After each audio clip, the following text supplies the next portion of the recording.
j'espère que tu vas bien. On se retrouve pour la météo énergétique du mois d'août.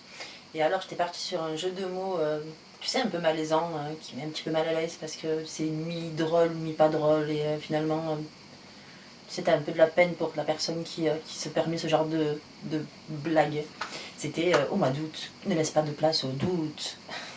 Voilà. Mais en vrai, pour vraiment être sincère avec toi, le mois d'août, je le perçois moi comme, tu sais, un peu un moment où je rentre dans une certaine forme de nostalgie.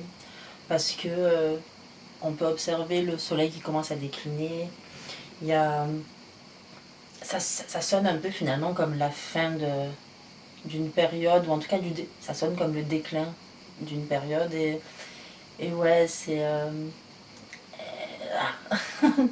à la fois merveilleux parce qu'il fait encore chaud, parce que voilà, il y a des vacances qui sont encore là, et puis les gens partent en vacances, c'est le moment où souvent d'ailleurs les gens partent en vacances, et où enfin ils prennent ce moment pour eux, pour se détendre, même s'il y a les bouchons. Mais voilà, il y a quand même cette énergie de vie, de joie et de festivité au mois d'août. Mais quand même, à l'intérieur de moi, il y a ce truc qui dit ouais, mais ça, ça sonne la fin comment dire, de la grandeur du soleil. Et ouais, j'ai un petit côté nostalgique avec lequel je surfe en toute sérénité, et avec lequel ça va quoi, je le vis bien malgré tout. Mais voilà, ceci étant, ah oui, ceci étant, il y a une autre chose aussi qui m'énerve au mois d'août, même avant d'ailleurs, parce qu'on commence à en parler en juillet, c'est la rentrée les gars. Arrêtez de parler de la rentrée au mois de juillet et au mois d'août quoi, arrêtez, on est en vacances encore là. Profitons de ce qui est. Vraiment, c'est important. Profitons de ce qui est, de ce qui se présente à nous à l'instant présent. Ne pensons pas déjà à la rentrée, quoi. Arrêtez, s'il vous plaît, pour moi. S'il vous plaît, arrêtez. Bref, trêve de bavardage. On va démarrer cette météo énergétique.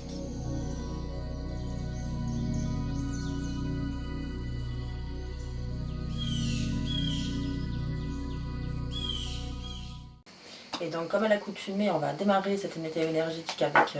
enfin, non pas comme à l'accoutumée, parce que je m'en suis pas tellement servi finalement de ce jeu, mais je m'en suis servi une fois, je crois, pour la météo énergétique du mois de juin, je pense. J'en suis pas sûre, me semble-t-il. Donc on va démarrer, on va observer les énergies générales des 4 semaines avec l'oracle des portes magiques de l'univers, qui est un magnifique oracle vraiment de guidance très doux. Il n'est pas dans une énergie, comment dire, tu sais, qui va venir te challenger émotionnellement, ou qui va venir te faire traverser des zones un peu plus obscures. Il est très lumineux ce jeu, je trouve. Il est vraiment dans cette invitation à aller voir finalement ce qu'on peut créer, construire sur des fondations de beauté finalement. Donc je l'aime beaucoup pour ça, cet oracle. Donc on va voir les énergies des 4 semaines avec cet oracle-là. Et ensuite on ira approfondir avec le Modern Witch Tarot comme d'habitude, qui est un peu mon chouchou du moment, hein. On va pas se le cacher, mais je m'en sers tout le temps. Je fais toutes mes consultations avec et je le trouve extraordinaire de précision, aussi d'accompagnement. Je trouve qu'il accompagne vraiment magnifiquement bien ce tarot. Il est à la fois juste, il cherche pas forcément à te caresser dans le sens du poil, mais en même temps il est rempli de bienveillance. Et puis j'aime bien aussi, son côté inclusif aussi. Donc voilà, j'aime beaucoup ce tarot. C'est parti.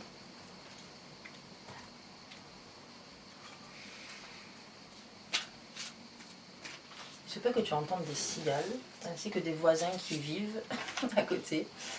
Ça fait partie de la vie, ça fait partie de la joie de la vie en fait finalement. De ce qui est, de ce qui se présente à nous tout le temps, chaque période. Tout est porteur de messages, je trouve. Il suffit juste de les accueillir. Alors, on va démarrer sur la première semaine. Et je vais mettre mes lunettes comme d'habitude. Hein. La routine de la personne, de la minoclarde qui n'assume pas qu'elle doit porter des lunettes tout le temps. Tu sais. Donc on est dans l'ego lumineux. L'ego lumineux, en fait, c'est une magnifique carte où tu vois un arbre en fait, qui a une partie qui est très vivante finalement, remplie de vie dans ses branches. Il y a des papillons, il y a des feuilles, enfin je crois, hein, oui. Des oiseaux, enfin il est plein de vie. Puis une autre partie qui est un peu plus, on va dire, minimaliste, voire moins vivante, plus on va dire que ça rapproche un peu plus de la mort, ou de la petite mort en tout cas. Et en fait, ce symbole-là, en fait, là, il tente de nous exprimer ce que notre ego finalement peut nous apporter, ce qu'il peut nous enlever aussi. Donc là, il nous invite simplement à observer nos pensées, comment on réagit face à certaines paroles de l'extérieur qui nous sont, comment dire, qui nous sont données, après attribuées, comment on réagit finalement à l'énergie extérieure et à quel moment notre ego et notre fierté peut finalement nous faire des actions et des choses qui ne nous ressemblent pas forcément et qui du coup nous tuent parce qu'on s'éloigne en fait un peu de notre essence, de notre réelle singularité et de notre réelle part originelle. Donc c'est vraiment l'invitation à essayer de ne pas être que dans le besoin en fait de briller de façon superficielle pour fasciner l'extérieur, mais plutôt finalement de commencer à observer sa brillance intérieure et de la revendiquer à l'extérieur, sans l'imposer, mais juste la revendiquer dans le sens où tu assumes qui tu es pleinement. En fait, assume qui tu es pleinement et ne fais pas semblant d'être quelqu'un d'autre pour faire plaisir, pour séduire. Ne te dénature pas pour séduire l'autre, parce que sinon c'est un peu comme si tu t'éteignais. En quelque sorte, tu éteignais ta vraie valeur et ta vraie richesse. C'est de ça que parle cette carte en fait. Et c'est aussi un peu dans le sens où tu as justement ces forces intérieures qui sont en toi et elles sont uniques. Et c'est ces forces-là que tu assumes et que tu revendiques. J'aime beaucoup le mot revendiquer en ce moment. Je le trouve beau parce qu'il impose rien, mais il nous impose rien non plus. Et j'aime beaucoup ça. Le fait de revendiquer ta richesse intérieure, ça te permet de manifester beaucoup de choses qui sont en résonance avec qui tu es réellement. Et c'est de ça que parle aussi cette carte. Et du coup, on va aller voir avec le Modern Witch comment on va pouvoir le mieux possible traverser, profiter de finalement cette opportunité de pouvoir connecter avec nos richesses intérieures pour pouvoir créer ce qu'on veut dans notre réalité. On va regarder ça avec le Modern Witch.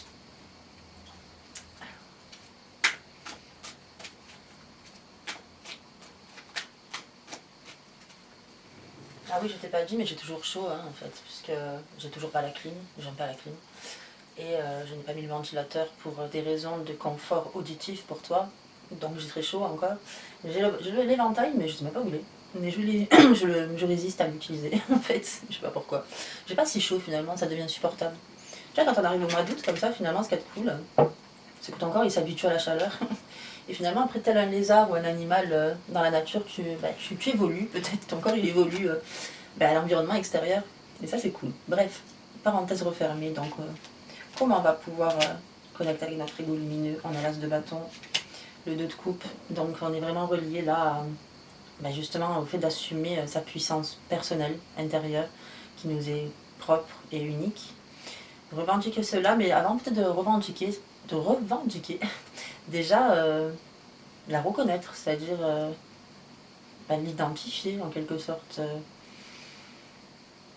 te rendre compte qu'elle existe, tout simplement, observer comment elle se présente en toi, comment elle se manifeste à l'intérieur de toi, comment tu peux éventuellement la visualiser, tu sais, peut-être de façon presque un peu symbolique, quand, je sais pas, par exemple, si tu fais une sorte de méditation, tu fermes les yeux, tu dis ok, allez, je pars à la rencontre de ma source lumineuse, je ferme les yeux. Où se trouve la lumière à l'intérieur de moi, dans mon corps? Où elle se place, par exemple?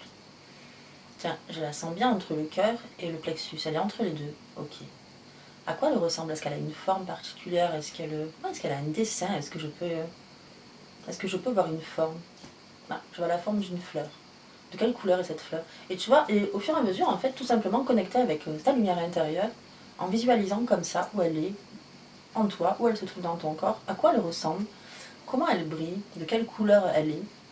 C'est un exemple, tu peux encore prendre plein d'autres exemples que cela, mais comment elle se met en mouvement à l'intérieur de toi, vers où elle veut t'emmener, est-ce qu'elle t'emmène dans une direction, plusieurs, toujours en te faisant confiance en fait que tout ce que tu ressens à l'intérieur, ça peut pas être faux.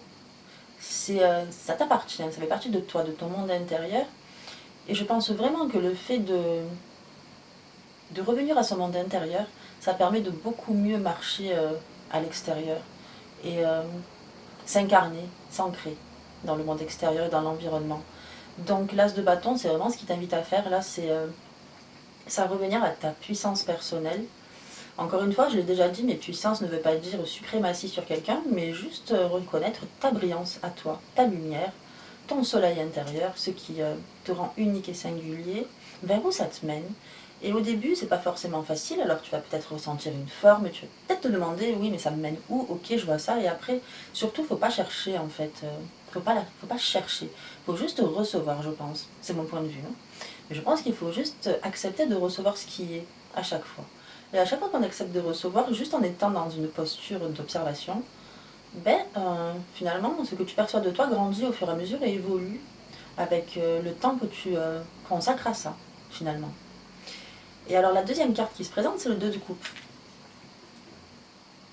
Le 2 de coupe, justement, déjà, elle est très reliée à l'émotionnel, puisque c'est la coupe est reliée aux émotions, aux intuitions, à la partie féminine aussi.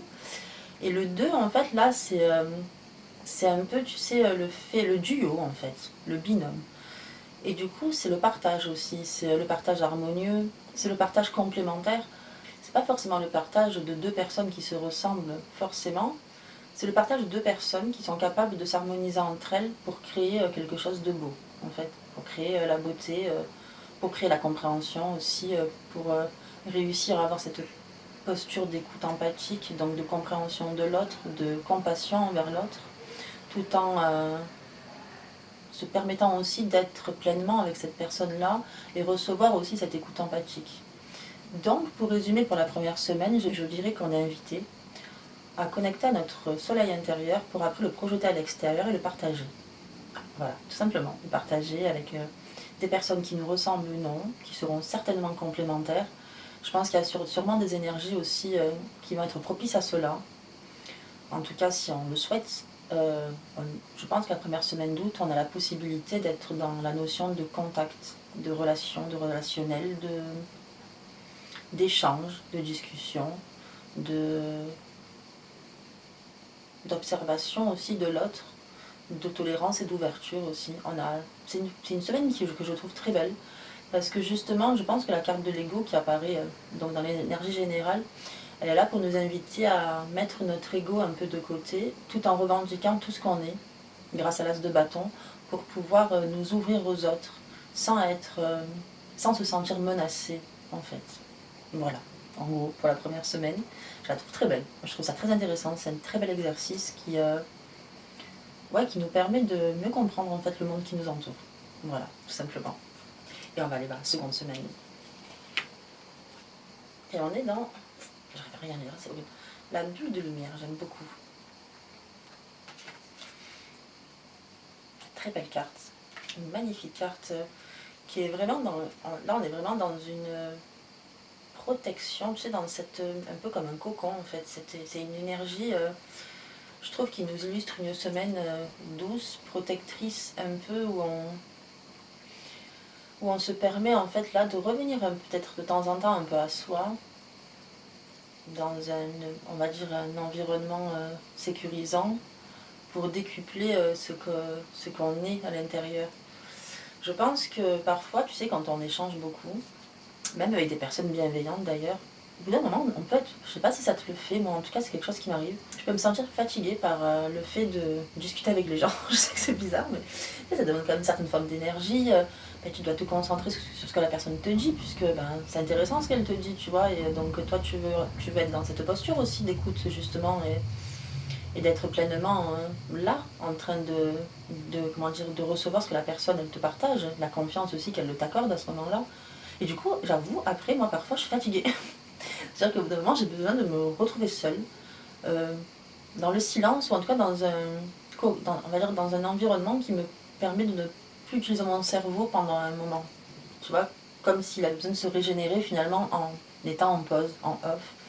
Cette carte, en fait, elle symbolise un peu ça, je trouve, dans la seconde semaine. C'est le fait de s'accorder des moments aussi de bulle, hein, pour pouvoir se régénérer. Et en se régénérant, finalement, découvrir de nouvelles possibilités, en fait. De nouvelles possibilités qu'on a toujours eues, mais qu'on n'apprend pas forcément toujours le temps de développer. Parfois, avoir l'opportunité de se retrouver un peu un cocon et une bulle un peu isolée, comme ça permet, je pense, de développer ces capacités qu'on ne connaît pas forcément tellement, qu'on peut limite un peu, comment dire, apercevoir de temps en temps, mais qu'on ne développe pas, qu'on laisse passer et puis on passe à autre chose. Et là, ben, on va avoir l'occasion un peu peut-être de connecter avec nos autres possibilités et capacités qu'on connaît moins bien. C'est un peu comme ça, je pense, que la seconde semaine s'engage. On va aller voir si le Modern Witch Tarot est OK avec ça. Et surtout, comment, du coup, on va pouvoir être OK avec ça. On a le diable et le 5 d'épée. Ce sont des cartes quand même très... pas forcément très positives. On est bien d'accord là-dessus. Mais pas non plus forcément négatives. 5 d'épée, c'est toujours une carte un peu étrange. Elle me met mal à l'aise. Et à la fois, tu sais, je la comprends pas toujours, en fait. Moi, je la prends dans une posture qui est assez différente, en fait, souvent de ce que beaucoup de tarologues vont dire. Je la perçois pas exactement de la même façon et je l'assume. On va en parler plus tard. On va commencer par le diable, en tout cas, qui est ici. Le diable, il a souvent une réputation évidemment assez controversée, puisque c'est le diable, quoi. Donc voilà. Mais dans le tarot, il est plutôt là relié en fait à nos pulsions, nos désirs, nos envies et nos passions.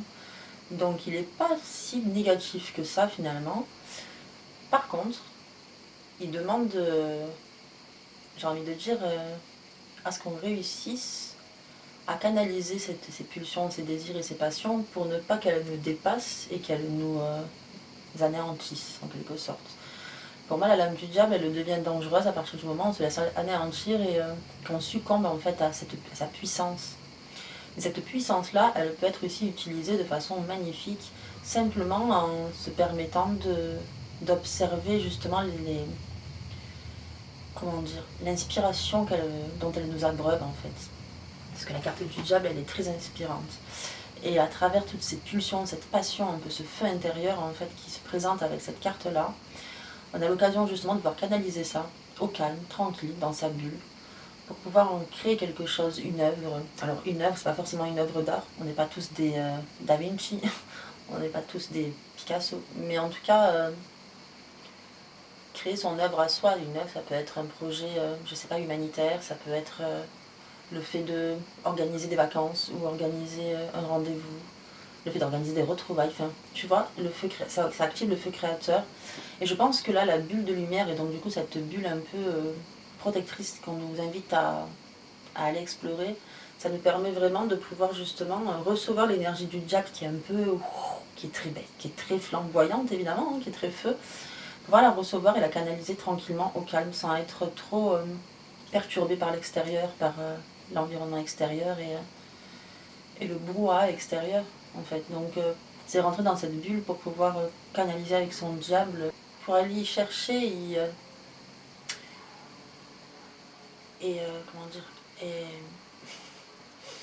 et aller en retirer la puissance créatrice et cette puissance créatrice, de quelle vibration elle est, dans le sens est-ce que ça nous rend tellement enthousiastes et passionnés qu'on va tout mettre en œuvre pour le concrétiser, ou est-ce qu'au contraire c'est pas assez, finalement on va se rendre compte que ouais, c'était passionné sur le moment et puis finalement c'est comme du un feu de paille et puis ça part quoi, ça disparaît, ça se dissipe.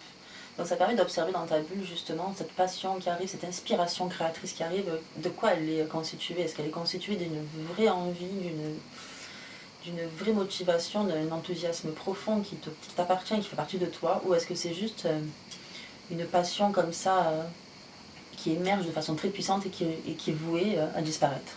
C'est ça que tu peux observer avec la lame du diable et la bulle dans laquelle tu seras.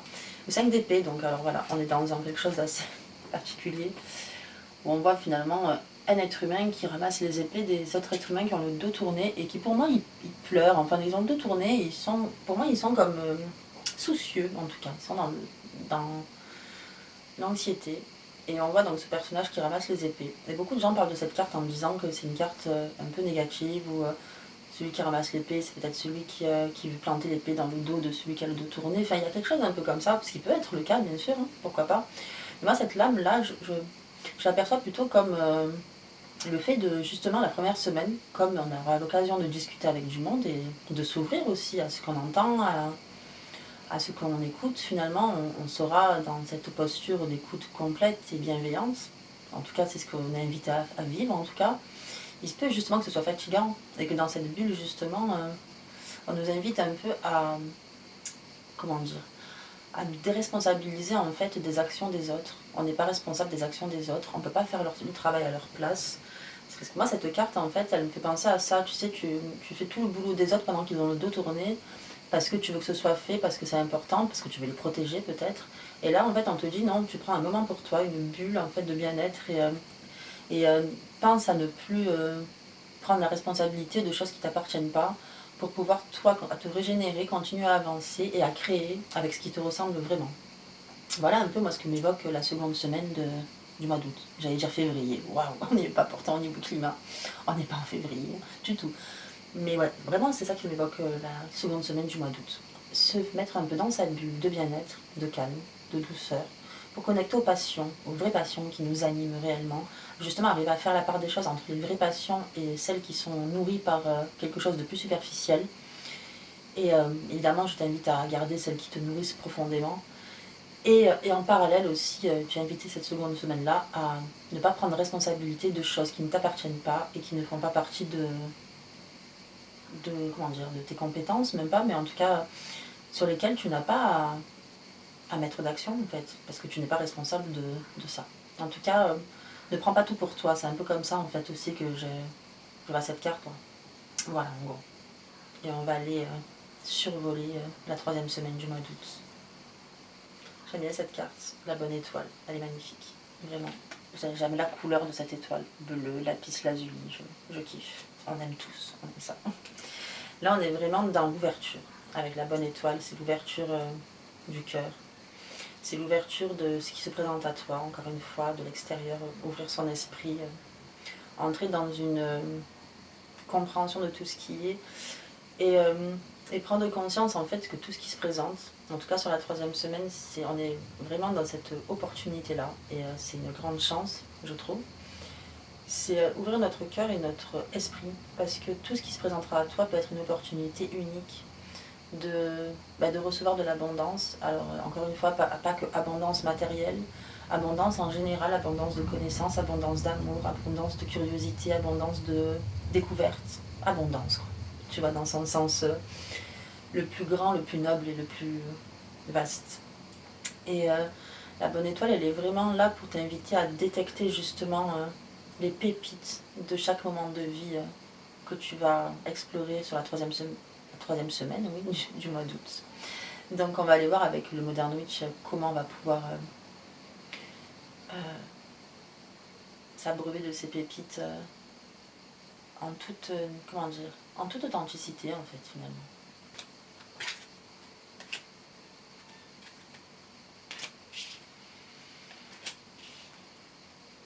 On a le 6 de Pentacle et la folle, le fou, la folle, peu importe. Le 6 de Pentacle, c'est un peu, tu sais, le fait justement de t'enrichir des connaissances des autres. Tu sais, par exemple, d'apprendre des choses qui t'inspirent. Moi, par exemple, je suis une accro aux formations. Alors, je sais que c'est pas bien, qu'il faut savoir approfondir les choses, et je le fais hein, pourtant vraiment, avant de passer à autre chose. Mais j'adore découvrir des nouvelles choses. Ça me passionne. J'aime ça. Je trouve que la vie, elle dure ce qu'elle dure. Et durant ce passage-là de la vie, j'aime découvrir de nouvelles choses. Et le 6 de Pentacle, c'est un peu ça. C'est la découverte. C'est s'enrichir des connaissances des autres. Que ce soit d'ailleurs lors d'une formation ou juste d'une discussion, peu importe. Mais c'est recevoir la richesse des autres et surtout être capable de donner de la gratitude aussi pour ça, de remercier l'autre. Il y a aussi cette notion-là. C'est pas recevoir à sens unique et partir, c'est vraiment relié à une énergie d'échange avec le 6 de Pentacle. Et un échange qui n'est pas forcément monétaire, qui peut être relié au cœur et à l'amour, par la gratitude, ou en exprimant ses ressentis aussi. Hein. Tu peux dire à une personne qui t'a inspiré quelque chose d'incroyable, tu peux très bien, tu as le droit de lui dire, grâce à toi je me sens comme ça, je me sens vraiment dans une posture de mieux-être, pleine d'espoir, d'enthousiasme et tu m'as donné plein d'idées comme ça, et je vais essayer de mettre en place ça, ou certaines, en tout cas, de ces choses-là. Merci. C'est bête à dire, je te jure, mais tu dis ça à quelqu'un qui a essayé de te tendre la main. Je te promets que ça lui fait hyper plaisir, quoi. C'est pour lui, c'est un des plus beaux cadeaux que tu puisses lui faire. Et c'est un peu ça, le 6 de Pentacle, c'est cet échange de richesse, en fait. Et c'est pas que recevoir, c'est pas que donner, c'est comme un, tu sais, un flux, je donne, je reprends, c'est un flux, c'est comme un cercle vertueux, mais c'est un flux continu que je trouve en tout cas noble et honnête. Et je réfléchis, en même temps je vois des moustiques qui me volent devant, là j'ai chaud, il y a des moustiques, c'est un délire. La dernière fois il n'y avait pas de moustiques, là il y a des moustiques. Pardon. Bref, et voilà, c'est vraiment ça, c'est cet échange en fait de fluide basé sur la bienveillance, la compassion et tu sais, la bonne vibration, quoi. La bonne humeur, la joie, et c'est voilà, c'est haute vibration, même teintée de légèreté, hein, parce qu'on n'est pas toujours obligé d'être lourd et sérieux quand on parle de richesse et d'échange comme ça, même spirituel. C'est être dans la légèreté, la gratitude, la joie, l'enthousiasme, et, et, et procéder à des échanges dans ce type d'énergie-là. D'ailleurs, en parlant de joie, d'enthousiasme et de légèreté, la seconde carte, c'est la folle. La folle qui est un personnage, en fait, un peu inconscient, si je puis dire, parce qu'elle a peur de rien. Elle le fonce tête baissée là où elle a envie d'aller sans trop réfléchir. Elle se laisse porter par son instinct, elle se laisse porter par ce qu'elle a envie de faire, elle ne pense pas au danger potentiel de ses actes, elle y va et c'est tout. Et là par contre, la folle est vraiment géniale justement pour aller connecter avec la spontanéité des actions. Elle est là pour ça, je pense justement. Le 6 de Pentacle, c'est l'enrichissement mutuel. La folle, c'est se permettre d'aller chercher cet enrichissement-là en explorant de nouvelles choses, de nouveaux paradigmes, de nouvelles façons de vivre, de nouveaux endroits, explorer peut-être ouais, de nouveaux lieux que tu connais pas, tu vois. Enfin, vraiment, c'est la carte qui connecte à la nouveauté, mais cette nouveauté, elle vibre avec tes envies spontanées du moment. C'est en fait écouter tes envies spontanées du moment pour aller découvrir de nouveaux horizons et t'en enrichir. Voilà l'énergie de la 3e semaine du mois d'août. Et la bonne étoile, elle va te permettre de pouvoir bien vraiment repérer ces pépites de connaissances, d'abondance que tu vas pouvoir recevoir sur la 3e semaine. Voilà. Et on va plonger sur la 4e, bien sûr la 4e semaine. Ben oui, la 4e. Ben alors pourquoi on dit 4e semaine, on dit 4e du mois d'août, et voilà. Ah ben, on réduit les mots quoi. Non, on va plonger. On va plonger sur la 4e semaine du mois d'août. Et je dis rien. Alors, les secrets de l'amitié. Elle est belle cette carte. Entourée d'amis, vous rayonnez la joie qui nourrit la réalisation de vos désirs.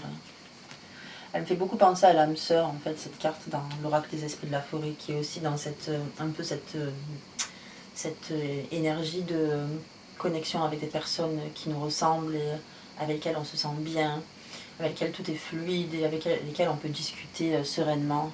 Je trouve qu'il y a vraiment de ça aussi avec cette carte, le secret de l'amitié, enfin les secrets de l'amitié, pardon. C'est beau, c'est... de toute façon, je pense qu'elle parle d'elle-même, c'est le fait de se relier aux personnes avec lesquelles on se sent bien et qu'on aime, avec lesquelles on peut exprimer notre amour. Ça nous fait grandir, et ça nous fait grandir en tant qu'individu, ça nous fait grandir en tant qu'expression aussi de ce qu'on a envie de donner. C'est grandir ensemble en fait. Pour la 4e semaine du mois d'août, elle t'invite à grandir avec les personnes que tu aimes. Et pas forcément ta famille génétique, même si ça peut être aussi le cas d'ailleurs, mais ta famille d'âme en général. Donc on va aller voir comment on va faire connecter avec cette famille d'âme. Je trouve que cette carte elle est intéressante pour les personnes par exemple qui n'ont pas forcément beaucoup d'amis, qui sont isolés, qui ont peut-être déménagé, changé de ville et qui ne savent pas comment reconnecter avec des gens. Ben, je trouve que c'est justement, on va aller voir avec le Modern Witch Tarot aussi, comment on peut justement connecter avec de nouvelles personnes peut-être, mais qui nous ressemblent, avec lesquelles on va se sentir bien. Cette carte-là, voilà, vraiment, je la dédie aussi à ça, parce qu'il ne faut pas oublier qu'il y a des personnes qui sont seules, qui se sentent un peu isolées, et qui ont peut-être besoin de sociabiliser, et pour qui ça serait un apport de joie et de bonheur supplémentaire. Donc on va aller voir ça.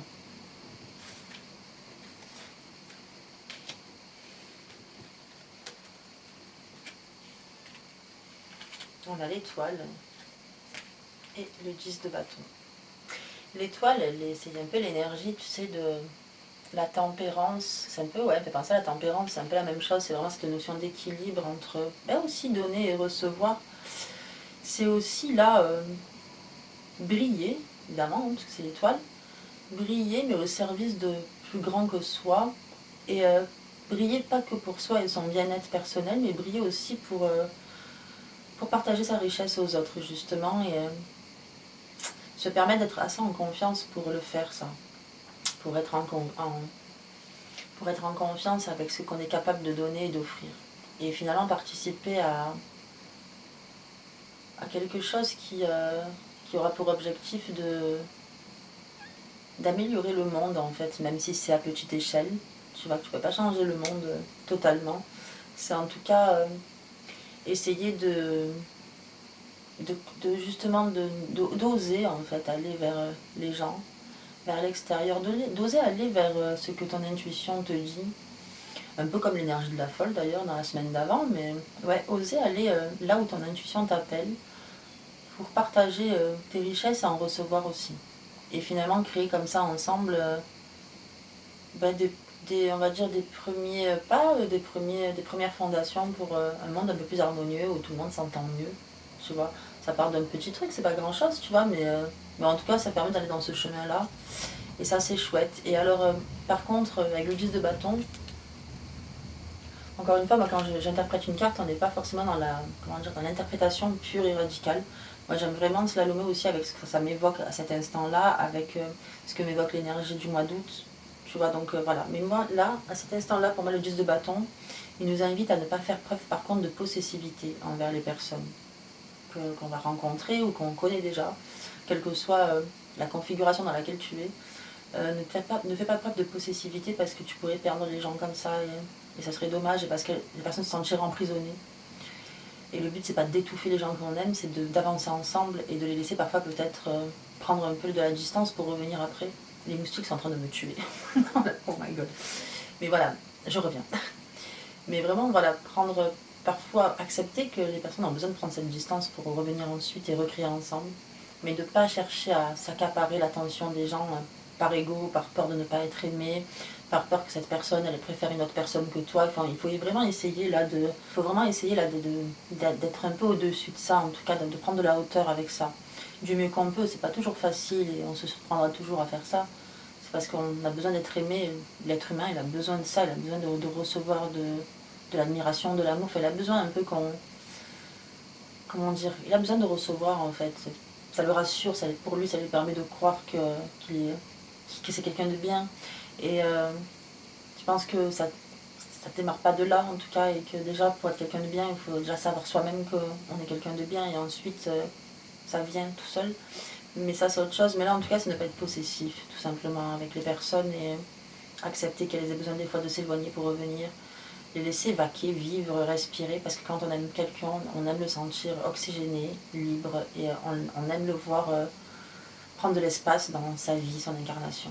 Voilà, en gros. Donc pour résumer la 4e semaine, on est vraiment dans cette notion de contact humain, de discussion, de création de liens basés vraiment sur l'amitié, la bienveillance, la compassion, pour vraiment dans le but de créer du partage, aussi encore une fois de richesse, et pour cela vraiment se faire confiance aussi, faire confiance que nous aussi on a des richesses qu'on peut partager aux autres, et ne pas sombrer dans la possessivité qui finalement dénaturerait un petit peu la beauté et la noblesse de cette intention-là. Voilà pour les 4 semaines du mois d'août. La météo énergétique s'arrête ici. Je vais pas tarder à y aller parce que je suis en train de me faire tuer. Je crois qu'il y a 47 moustiques dans la pièce, c'est un truc de fou. Je dois avoir des trucs qui volent là, peut-être devant moi, tu vois.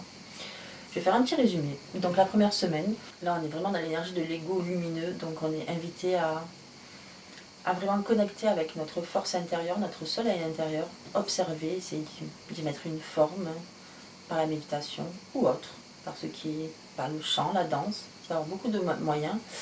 Et ensuite elle est connectée avec les autres sur cette richesse-là et la revendiquer, l'assumer pour aller la partager avec les autres. Sur la seconde semaine, on est dans quelque chose d'un peu plus protecteur, la bulle de lumière. c'est revenir un peu à soi après avoir passé cette semaine de partage peut-être un peu intensif, mais de revenir un peu à soi et à sa bulle, de revenir dans sa bulle finalement, pour se laisser traverser par une inspiration, une passion, par la création qui t'anime, le feu intérieur qui te permet d'aller connecter à ces inspirations et ces envies-là, ces désirs-là. Essayer de les canaliser pour voir ceux qui sont réellement authentiques et qui prennent vraiment leur source dans ta richesse intérieure, de ceux qui sont plus superficiels. Et en même temps, en parallèle, ne pas faire le boulot pour les autres. Laisser les autres leur responsabilité de faire leurs actions eux-mêmes. Ne pas tout faire pour les autres, pour les protéger des fois, ou parce qu'on a envie que ce soit fait. Laisse les autres aussi dans leur bulle et faire ce qu'ils ont à faire, même si tu as l'impression des fois qu'ils ne sont pas assez efficaces ou qu'ils sont en train de se perdre. Accepte qu'ils traversent des épreuves aussi. Voilà pour la seconde semaine. Et donc reste dans ta bulle aussi et accepte ce qu'ils traversent. Voilà pour la seconde semaine. Et sur la troisième semaine, on est sur la bonne étoile avec l'opportunité et la chance de pouvoir partager des richesses, en recevoir, apprendre de nouvelles choses, grandir. Et vraiment dans cette énergie de curiosité, de spontanéité, de confiance en son instinct et en ses ressentis pour aller là où on va apprendre. Là, on va apprendre de nouvelles choses, où on va pouvoir retrouver notre regard un peu d'enfant curieux qui découvre un nouveau jouet en quelque sorte. Et ne pas oublier de remercier la personne qui t'apporte ces richesses-là. Et que ça reste un flux comme ça d'énergie généreuse. Et enfin, la quatrième semaine, on est sur le partage, l'amitié. Et de cette amitié-là aussi, justement, se regrouper pour essayer de construire un monde meilleur. Alors comme ça, c'est hyper cliché de dire ça, je le sais. Mais je vois pas d'autres mots pour dire ça. En tout cas, essayer de faire quelque chose de plus beau et de plus noble que ce qui est aujourd'hui. Même si aujourd'hui, c'est pas imparfait, mais aller encore plus connecter avec la beauté du monde, avec ce qu'elle peut nous apporter de beau et d'harmonieux.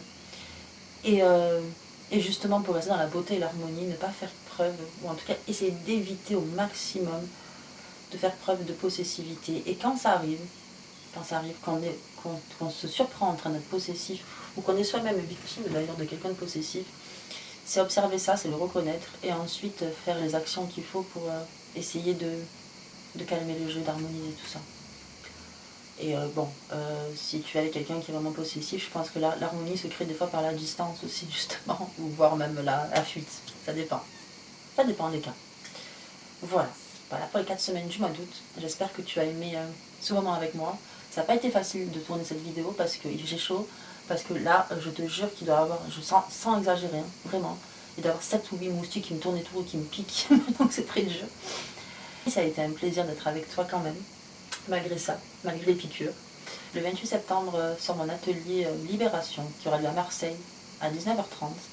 Et c'est un atelier en fait dans lequel on va justement reconnaître en fait ce qui nous bloque, ce qui nous empêche d'avancer pour pouvoir trouver des pistes d'éclairage à la libération de ce qui nous bloque et surtout pour pouvoir déployer nos ailes malgré ces blocages et ces contraintes. C'est faire basculer en fait la balance plus vers l'envie de liberté, d'oxygène, de souffle, d'espace, pour que justement tout ce qui nous bloque prenne un peu moins de place et finalement finisse par se libérer et rejoindre la terre. C'est vraiment ce que je propose dans cet atelier. En gros, il s'articule autour de 5 piliers. Il y aura de la méditation, un peu de méditation. Alors il n'y a pas 3 heures de méditation, je te rassure, même si l'atelier dure 3 heures. Il y aura un peu de méditation, il y aura de la mise en mouvement aussi. Il y aura aussi de la guidance de façon assez particulière.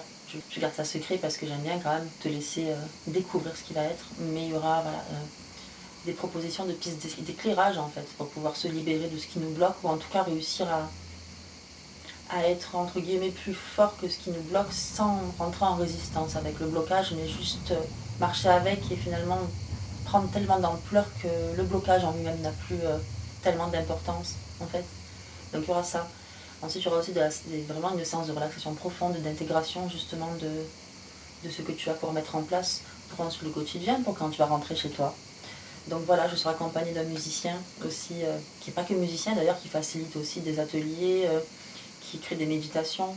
Et il va nous accompagner au didgeridoo et au handpan, donc ça va être génial. Donc si tu veux nous rejoindre, tu es là où le bienvenu. Je te mettrai les infos, je fais la chorégraphie en barre d'infos et tu pourras en savoir plus et voir si ça vibre pour toi. Si c'est le cas, que tu as quand même des doutes, n'hésite pas à m'envoyer un message. Je saurai te répondre et je pourrai t'aiguiller et te dire si cet atelier convient ou pas. Voilà, j'espère franchement que vous y voir nombreux. Je suis hyper excitée en fait de vous voir en vrai, donc voilà, le 28 septembre, il me tarde d'y être vraiment. Voilà, et sinon si tu souhaites une consultation avec moi en cartomancie, par téléphone ou alors par message vocal, il y a deux solutions. Tu as soit la consultation classique par téléphone, on s'appelle, on reste une heure ensemble et je t'accompagne en fait dans ce que tu veux créer, vivre, sur ce que tu veux aussi libérer, hein, justement, on est aussi là-dessus. Donc ça dure une heure. Il y aura deux formules à partir de septembre, celle avec le programme et celle sans. Si tu veux en savoir plus sur le programme, comment ça fonctionne, qu'est-ce que ça t'apporte en plus, je t'invite aussi à aller voir en description, il y a toutes les infos. Il y a le lien de mon site internet, donc tu peux aller voir ça. Et sinon, après, la seconde option, c'est l'expérience Carto Vibes, qui est un quart d'heure de message vocal par rapport à une question que tu vas m'envoyer. Et sinon, la seconde option qui s'offre à toi, c'est l'expérience Carto Vibes, qui est en fait, ça s'articule autour de deux choses. Donc, tu m'envoies ta question par message.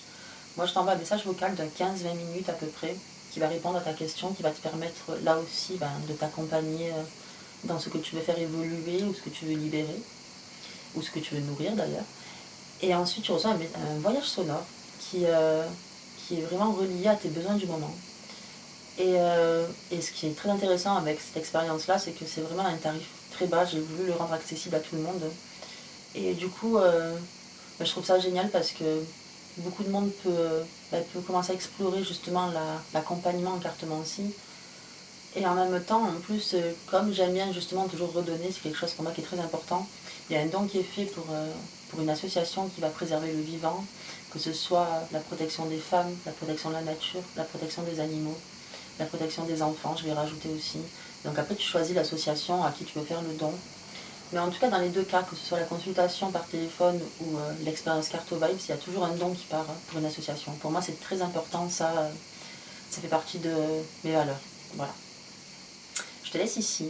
Je t'embrasse très fort. Je te souhaite un merveilleux mois d'août.